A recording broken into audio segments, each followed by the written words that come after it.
नमस्कार, मैं हूं प्रणीता। स्पेक्ट्रम एकेडमी में आप सभी का स्वागत है।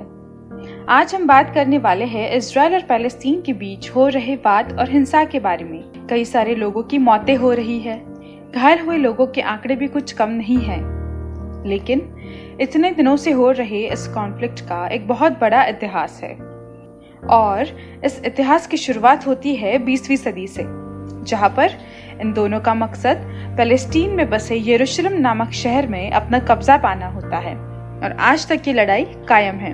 यरूशलेम 3 धर्मों के लिए जाना जाता है, इस्लाम, जुडाइज्म और क्रिश्चियनिटी। यहाँ पर हम बात करेंगे जूस के बारे में। उस समय जूस के खिलाफ लोगों के बीच काफी नफरत फैलाई जा रही थी और इसी कारण उन्हें बहुत कुछ सहना पड़ा था और करीब 1800 के अंत तक उन्हें ये महसूस होने लगा था कि हमें अगर सुकून से जीना है तो हमें अपना देश बनाना होगा जहां सारे जूस एक साथ रह सकेंगे। और तभी उन्हें सपोर्ट मिलता है एक ऑस्ट्रो हंगेरियन जूइश जर्नलिस्ट का, थियोडर हेर्ज़ल, और यहाँ बनती है मूवमेंट जिसको नाम मिलता है जियोनिज्म। जियोनिज्म ने कई सारे लोगों को यानी हजारों लोगों को पैलेस्टीन में आने में मदद की, जो कि जूस के लिए काफी सीक्रेट माना जाता था। और इस इमिग्रेशन को कहा जाता है अलिया। इस समय पैलेस्टीन का पूरा कंट्रोल ऑटोमन एम्पायर के अंडर था और मुस्लिम्स, जूस और क्रिश्चियंस यहाँ एक साथ रहते थे। लेकिन 1917 में जब वर्ल्ड वॉर में ऑटोमन एम्पायर की हार होती है, पूरा पैलेस्टीन आता है अब ब्रिटिश कंट्रोल में, यानी यहाँ अब ब्रिटिश कॉलोनी बनती है 1948 तक। इस समय तक पैलेस्टीन भी सेपरेट कंट्री की मांग करने लगी थी। 1948 में ब्रिटिशर्स ने पैलेस्टीन छोड़ने का फैसला लिया, लेकिन इस समय तक बाल्फोर डिक्लेरेशन, जो ब्रिटेन ने पैलेस्टीन पर कंट्रोल लेते समय इशू किया था, बन चुका था रीजन दोनों के सेपरेट स्टेट्स की मांग का। बाल्फोर डिक्लेरेशन इशू करते समय ब्रिटेन ने जूस को पैलेस्टीन में जगह देने का वादा किया था। जूस इस आइडिया से सहमत थे, लेकिन पैलेस्टीनियंस नहीं। इससे दोनों के बीच विवाद और बढ़ता चला गया। 1947 में यूनाइटेड नेशंस ने पैलेस्टीन के लिए पार्टीशन प्लान प्रपोज किया, जिसमें 55% पैलेस्टीन ज्यूइश स्टेट में और 47% पैलेस्टीन अरब स्टेट में डिवाइड करने का सुझाव दिया, जिसे स्वीकार कर ज्यूइश स्टेट बनाती है अपनी कंट्री इजराइल। यरूशलेम अब चला जाता है इंटरनेशनल कंट्रोल में। बाकी अरब देश और पैलेस्टीन इसे स्वीकार करने से मना करती है और पहला अरब इजरायली वॉर 1948 में होता है। कई सारे अरब देश मिलकर भी ये जंग हार जाती है और हजारों पैलेस्टीनियंस को अपने घर वापस लौटना पड़ता है। इसे अल नक्बा या द कैटास्ट्रोफ भी कहा जाता है। इजराइल काफी सारे जगह तकरीबन 78% पैलेस्टीन में अपना कब्जा जमा लेता है। इसी तरह सेकेंड अरब इजरायली वॉर, जो कि 6 दिन तक चला था, वो जीतकर इजराइल कब्जा कर लेता है वेस्ट बैंक और ईस्ट जेरूसलम, जो कि जॉर्डन के कंट्रोल में था, सिनाई पेनिनसुला और गाजा स्ट्रिप, जो कि इजिप्ट के कंट्रोल में था, और गोलन हाइट्स, जो कि सीरिया का हिस्सा हुआ करता था। अब पैलेस्टीनियंस एक नए देश की मांग में एस्टैब्लिश करती है पैलेस्टाइन लिबरेशन ऑर्गेनाइजेशन यानी PLO। यूनाइटेड नेशंस अब PLO को ऑब्जर्वर स्टेटस देता है और उसे रिकॉग्नाइज करने लगता है।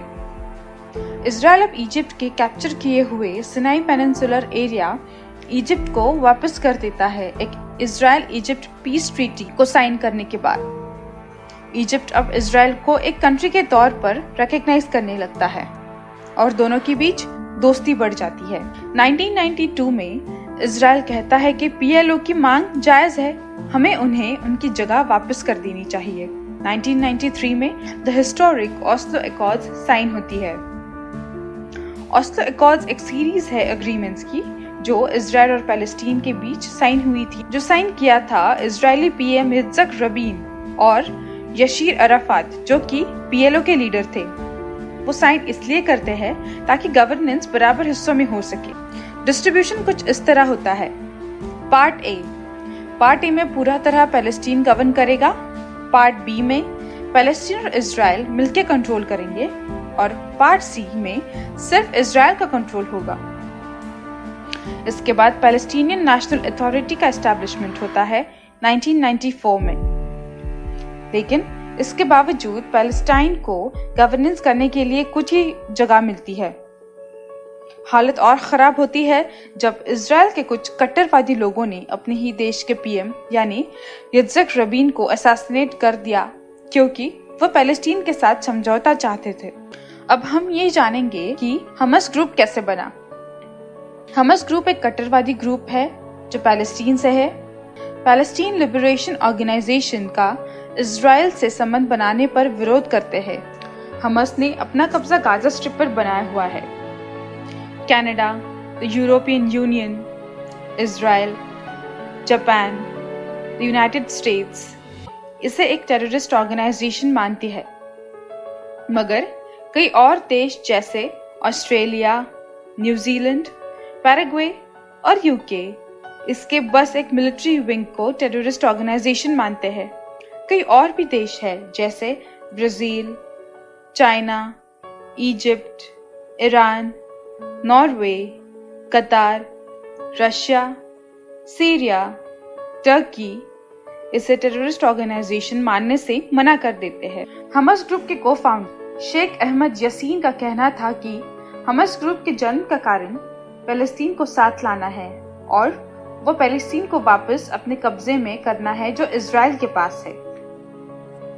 और अब नफरत और बढ़ जाती है इजराइल और पैलेस्टीन के बीच और इसी वजह से बहुत सारा वॉयलेंस, बहुत सारा प्रोटेस्ट शुरू होता है।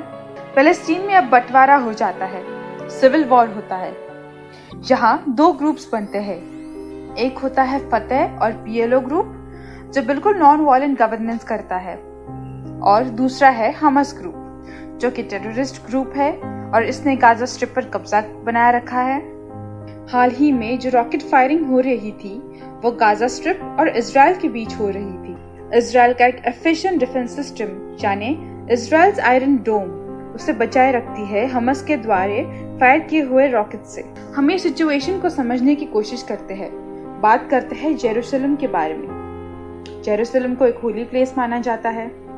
जेरूसलम को दो हिस्सों में बांटा गया है। एक है वेस्ट जेरूसलम जो इजराइल की टेरिटरी मानी जाती है जहाँ ज्यूज मेजॉरिटी में रहते हैं और दूसरा है ईस्ट जेरूसलम जहाँ पैलेस्टीनियन मेजॉरिटी रहती है, लेकिन इसे इजराइल ने 1967 में ऑक्यूपाई किया था, जबकि इंटरनेशनल लॉ कहता है कि ये पैलेस्टीन का पार्ट है। इजराइल और पैलेस्टीन दोनों के बीच का विवाद ये है कि जेरूसलम सिर्फ उनका है।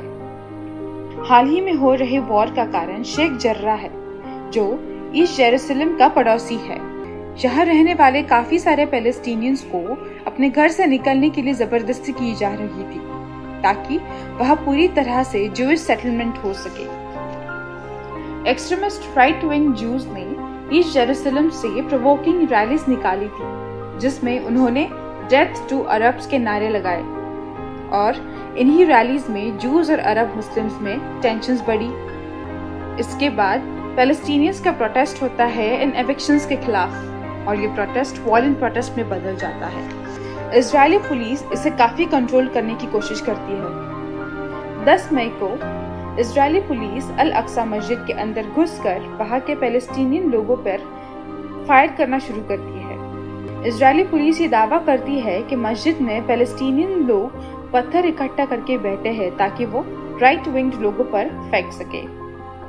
अब इस इंसिडेंट के बाद हमास ग्रुप ने इजरायली ट्रूप्स को वार्न किया कि अगर वो इस मस्जिद से नहीं हटे तो उन पर हमला किया जाएगा और इजरायली ट्रूप्स ये बात नहीं मानती और इसी तरह गाजा ने इजराइल पर रॉकेट से हमला कर दिया।